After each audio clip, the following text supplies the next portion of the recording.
نحن الآن أمام أحد المدارس، مدارس البعث. اليوم الطلاب يعانون معاناة كبيرة، فأبناء جلدتنا يسممون أفكار أطفالنا بأفكار البعث المهترئة. امشي معي إذا سمحت.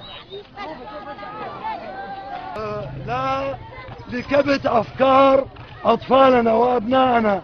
نحن نريد جيلا حرا يعيش في كرامة. حرية بلا غش، غصب عنك يا أسد.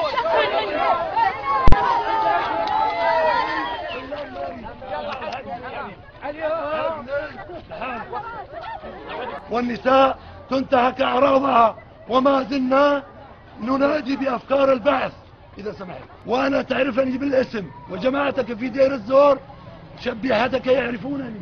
تفضل يا أخي، تبا لك يا أسد. البلد بلدنا، وسوريا للشعب السوري، مو للأسد الكلب هو وأسياد إيران. ونتحداهم من مصنع الرجولة مدينة القورية.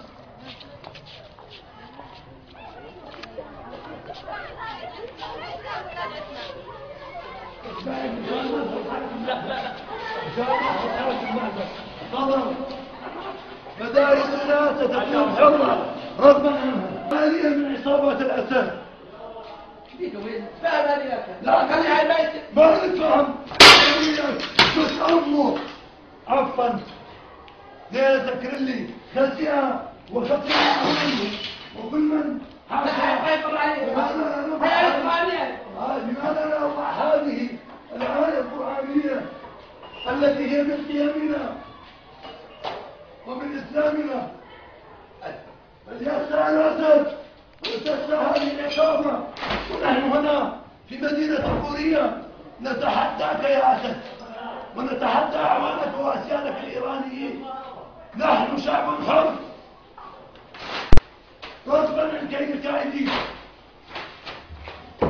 لا نقبل أن يكون السفاح رمز لأطفالنا. لا نريد أفكار بعث محترئة. هذا الحقير مسك السلطة هو وأبوه منذ 41 عاما. لنا الحق أن نأخذ أرضنا ووطننا، وأن نعيش في وطن دافع يجمعنا جميعا كافة أنماط المجتمع السوري. تعال. قتلت يا كسيس، يا كسيس، يا من قتلته ويا من سحبت أعراض بنات جسر الشقور وأنت وأزلامك الشبيحة. خسأت خسأت خسأت يا خسيس، خسأت يا حقير. وأنا الثقافة وأنا مسؤول عنها. قديش كلف الرسول؟ هذا خلص خلي عندك الساعة. أنا راضي. خسأت يا أسد من هنا، من مدينة القورية، مصنع الرجولة. نحن لا نقبل برمز السفاح في مرافقنا الحكومية وخاصة التربوية منها. سوف يكون لنا هدف. أي مدرس يستهدف أطفالنا ويسمم أفكارهم بأفكار البعث المهترئة. أمة عربية واحدة. صح هذا صح. هذه صح، لكن الرسالة شنو معنى الرسالة يا أحمد؟ لكن الرسالة الإسلام يا أحمد. الرسالة الإسلام، لكن هذا خرج عن المحور العربي وأصبح تابع للمحور الصفوي الفارسي. شئت لا شئت مو صح كلامك، مو صح بس هذه رسالة خارجة. يا أخي أنا هذا الشخص أتذكر منه بالصورة وغير الصورة بجانفتنا عشائرية. خاسئون تقتل أولادنا وأطفالنا إذا من بارد. أين أنتم يا عرب؟ أين أنتم يا مسلمون؟